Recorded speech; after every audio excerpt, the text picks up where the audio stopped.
അമേരിക്കയുടെ ചരിത്രത്തിൽ 2 തവണയിൽ കൂടുതൽ പ്രസിഡൻ്റായിട്ടുള്ള ഒരേ ഒരാളേ ഉള്ളൂ, ഫ്രാങ്ക്ലിൻ ഡി റൂസ്വെൽറ്റ്. അദ്ദേഹത്തിൻ്റെ മുഴുവൻ പേര് ഫ്രാങ്ക്ലിൻ ഡെലനോ റൂസ്വെൽറ്റ് എന്നാണ്.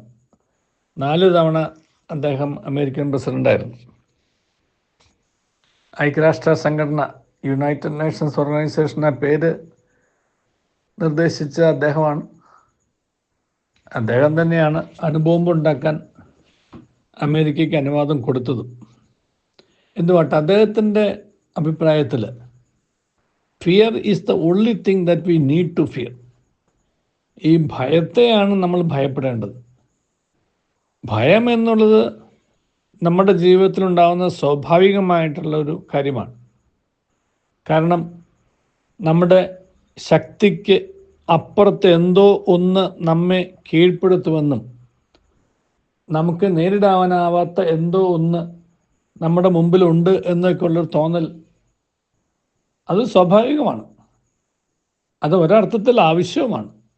അങ്ങനെ വരുമ്പോഴേ നമ്മൾ കൂടുതൽ കരുത്താർജിക്കുകയുള്ളൂ. ഭയത്തെ നമ്മൾ ഭയപ്പെട്ടുകൊണ്ടിരുന്നാൽ നമ്മൾ ഭയത്തിന് അടിമയായിപ്പോകും. അതുകൊണ്ട് ഭയം ഒഴിവാക്കി ധീരതയോടെ അല്ലെങ്കിൽ ധൈര്യം സംഭരിച്ച് മുന്നോട്ട് പോകുക എന്നുള്ളതാണ് ജീവിതത്തിൻ്റെ വിജയത്തിന് അടിസ്ഥാനമായിട്ടുള്ളത്. ഈ ഭയത്തെ ഒഴിവാക്കാൻ ധൈര്യത്തിന് മാത്രമേ സാധിക്കുള്ളൂ എന്ന് പറഞ്ഞല്ലോ. ധൈര്യം എന്നുള്ളത് നമുക്ക് നൽകപ്പെട്ടിട്ടുള്ളതാണ്. അത് നാം ഒന്ന് ഉണർത്തണമെന്നുള്ളൂ. മസ്റ്റർ കറേജ്, ധൈര്യം സമ്പാദിക്കുക എന്നൊക്കെ പറയും.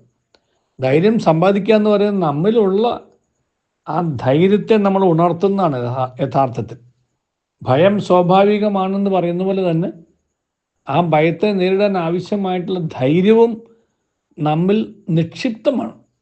നമ്മളതിനെ കണ്ടെത്തി അതിനെ ഒന്ന് ഉണർത്തിയാൽ മാത്രം മതി. ഈ ഏണസ്റ്റ് ഹെമിംഗ്വേ നോബൽ സമ്മാനം നേടിയ അമേരിക്കൻ എഴുത്തുകാരനാണ്.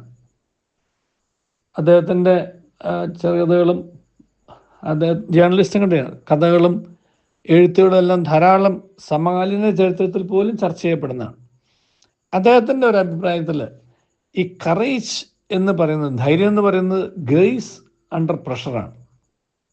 നമുക്ക് ഒരുപാട് സമ്മർദ്ദങ്ങളുണ്ടാവും, സ്വാഭാവികമാണ്. കാരണം ജീവിതത്തിൽ ഈ സമ്മർദ്ദങ്ങളില്ല എന്നുണ്ടെങ്കിൽ നമുക്ക് മുന്നേറാൻ പറ്റില്ല. ജീവിതം സ്റ്റാറ്റിക്കായിപ്പോൾ, നിശ്ചലമായിപ്പോൾ. ഈ സമ്മർദ്ദങ്ങൾ ഉള്ളപ്പോഴാണ് മുന്നേറുവാനായിട്ട് നമുക്ക് ഒരു ആവേശം കിട്ടുന്നത്.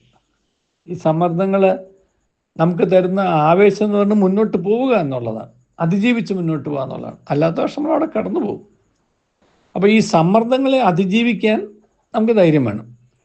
ആ ധൈര്യം എന്ന് പറയുന്നത് ഒരു ഗ്രേസാണ്, അതൊരു പുണ്യമാണ്, അതൊരു ദൈവിക ദാനമാണ്, ദൈവത്തിൻ്റെ കൃപയാണ് എന്നൊക്കെ പറയാം. അപ്പോൾ ദൈവത്തെ സ്നേഹിക്കുന്ന ഒരാളെ സംബന്ധിച്ചിടത്തോളം ആ വ്യക്തിക്ക് ലഭിക്കുന്ന ഏറ്റവും പ്രധാനപ്പെട്ട കാര്യം എന്ന് പറയുന്നത് ഈ ഗ്രേസാണ്. ഗ്രേസ് പല വിധത്തിൽ ലഭിക്കും. അതിലേറ്റവും പ്രധാനപ്പെട്ട ഒരു ഗ്രേസാണ് ഈ കറേജ്. നമ്മുടെ ജീവിതത്തിൻ്റെ അല്ലെങ്കിൽ ജീവിതത്തെ ബാധിക്കാനിടയുള്ള, നമുക്ക് നമ്മളാൽ തന്നെ മുന്നോട്ട് പോകാൻ കഴിയില്ല എന്നൊക്കെയുള്ള ഒരു തോന്നലും ഒരു അനുഭവവും ഉണ്ടാകുന്ന, അല്ലെങ്കിൽ അങ്ങനെയുള്ള സാഹചര്യങ്ങളുടെ സമ്മർദ്ദങ്ങൾ ഉണ്ടാകുന്ന സമയത്ത് നമുക്ക് അതിന് കഴിയുമെന്നുള്ള ആ ഒരു ധൈര്യം നമുക്ക് തരുന്നത് നമ്മുടെ ആ ദൈവിക ആശ്രയമാണ്. ദൈവത്തിൽ വിശ്വസിക്കുന്ന ഒരാളെ സംബന്ധിച്ചിടത്തോളം ആ ദൈവത്തിന് സർവവും സാധ്യമാണ് എന്നും ദൈവം കൈവിടില്ല എന്നും ദൈവം എന്നെ മുന്നോട്ട് കൊണ്ടുപോകും എന്നുള്ള ആ ഒരു ചിന്ത, that is the grace of courage. ധൈര്യത്തിൻ്റെ ആ ഒരു ദാനമാണ്, വരദാനമാണ്. അത് ദൈവത്തെ സ്നേഹിക്കുന്നവർക്ക് ധാരാളമായി ലഭിക്കും. ദൈവത്തെ ഭയപ്പെടുക എന്ന് പറയുന്ന വാക്കിൻ്റെ അർത്ഥം തന്നെ ദൈവത്തെ സ്നേഹിക്കുക എന്നാണ്. കാരണം സ്നേഹമുള്ളിടത്ത് പിന്നെ ഭയത്തിൻ്റെ ആവശ്യമില്ല. അപ്പോൾ സ്നേഹിതനെ സ്നേഹിതനെ ധൈര്യപ്പെടുത്തുക എന്നുള്ളത് സ്നേഹിക്കപ്പെടുന്നവൻ്റെ ഉത്തരവാദിത്തം കൂടെ കൂടിയാണല്ലോ. അങ്ങനെയാണല്ലോ സ്നേഹത്തെ നമ്മൾ മാനിക്കുക എന്നുള്ളത് തന്നെ. സ്നേഹത്തിൻ്റെ അർത്ഥം കൊടുക്കുന്ന അവിടെ തന്നെയാണ്.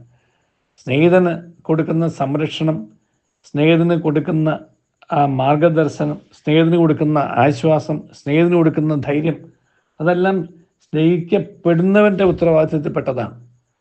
ദൈവത്തെ സ്നേഹിക്കുന്ന ഒരാൾക്കുള്ള അവകാശമാണ് ഈ ഗ്രേസ്. അങ്ങനെ ഒരു ഗ്രേസ് ഫീൽഡ് ദിവസം എല്ലാവർക്കും ഉണ്ടാവട്ടെ എന്ന് ആശംസിക്കുന്ന നല്ലൊരു ദിവസവും എല്ലാവർക്കും നേരുന്നു. ദൈവം നമ്മെ അനുഗ്രഹിക്കട്ടെ.